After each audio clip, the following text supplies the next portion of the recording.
out and refresh, but we're in the home stretch. We got probably about 15 minutes left. And we'll see if I managed, what I was trying to do this morning was kind of tie everything together with what I'm about to share with you. Some of the themes of Kashrut, some of the themes of Elul, some of the other themes of this morning's Parsha, and we'll see how I did. There's a really funny trap that I fall into sometimes, and I think that many of you as Shabbat morning regulars and really lovers of Torah world over can fall into very easily. And that is occasionally, I never get past the first verse of a Parsha. We scoff sometimes at the verbose and voluminous tendencies of Torah scholarship, the pages and books that are written as a result of picking apart each and every verse, sometimes each and every word, and sometimes each and every letter. But then I come to a verse like the first verse of this morning's Parsha, before we picked it up with the triennial reading, chapter 11, verse 26, and I feel like I can't possibly move on without considering all of its nuances and weighty implications. The first verse of Parshat Re'eh reads, Re'eh anochi noten lifnechem hayom bracha uklala. Moses says to the people, see, this day I give before you blessing and curse. I wonder what it means for Moshe to be setting before the people a blessing and a curse at this point in his career. Are the words that he shares his personal hopes and fears for the Israelites, or is he acting as a divine mouthpiece? There's also the curious matter of the first word, see, given as a command. Perhaps he should say, understand, recognize, maybe even, please be aware of these things that I'm setting out before you. What are they looking at? What are they supposed to see?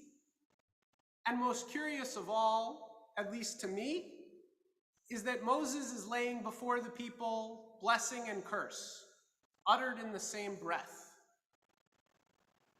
We want blessing and curse to be polar opposites, two things that must be mutually exclusive.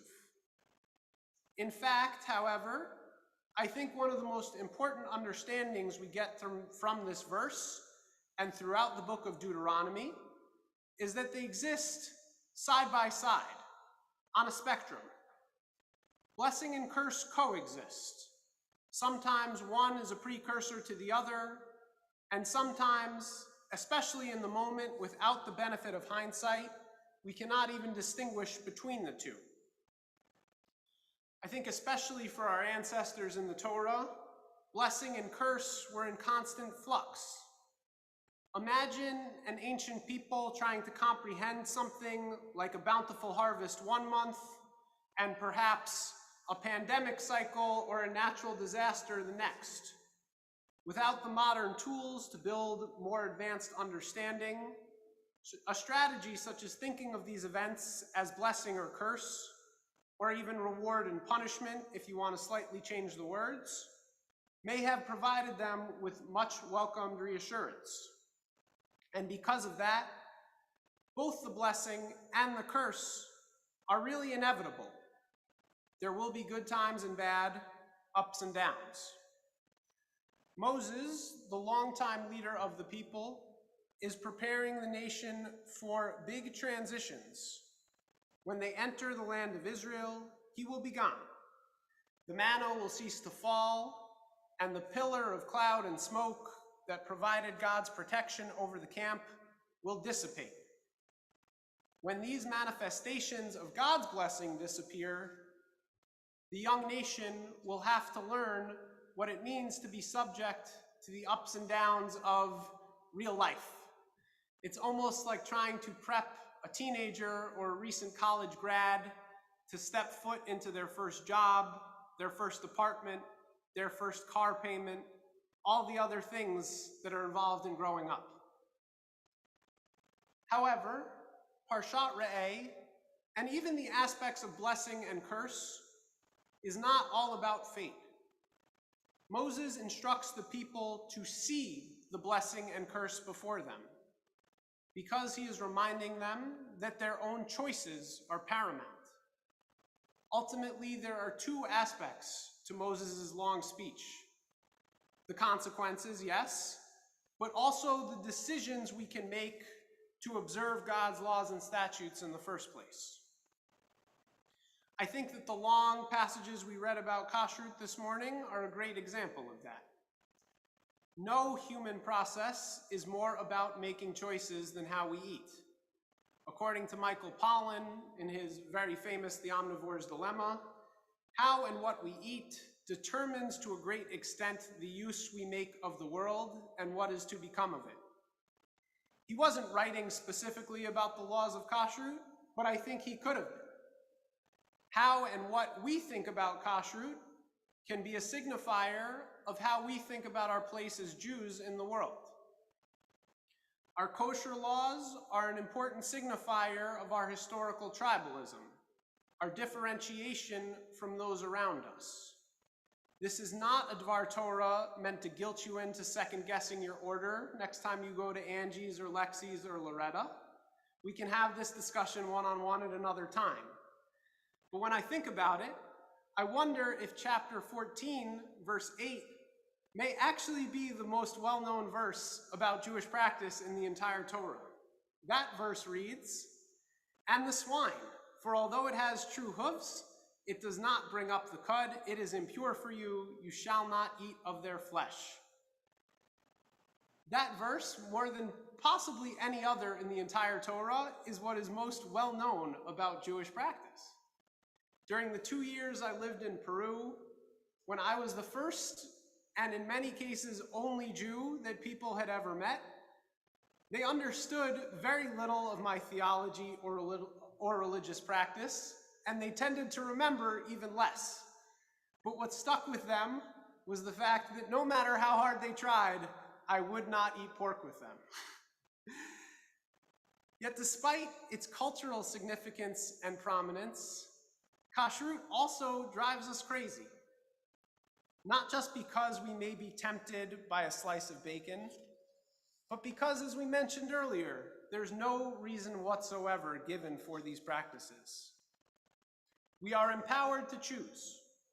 We can consciously decide whether or not we observe these practices, and we may be very tempted to imbue added significance through our own interpretations.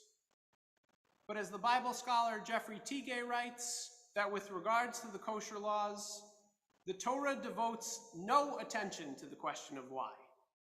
The notion that these practices derive for hygienic reasons is groundless. It originated with Jewish writers in the Middle Ages. Tigay also points out that many cultures prohibit the eating of certain foods. It is possible that some of these Torah prohibitions reflect ancient popular aversions to the appearance or habits of certain animals. At the end of the day, kosher practice really does come down to something as simple as making a choice, or making many, many choices each and every time we get hungry. Today, we find ourselves on the doorstep of evaluating all of our choices, not just those around what we eat or don't eat. We just finished reciting the blessing for the new month of Elul. If I haven't made this clear enough to you yet, the high holidays are just around the corner, exactly 1 month away.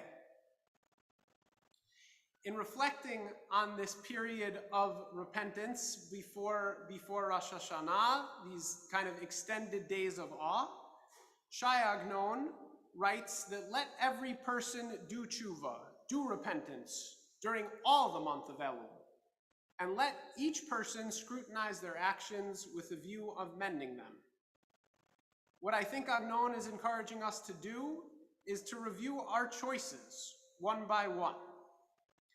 The Meorei Naim, an 18th century Ukrainian Hasidic master, writing on this morning's Parsha and how he interprets the blessing and the curse of the first verse, says that all things that exist contain a mixture of good and evil.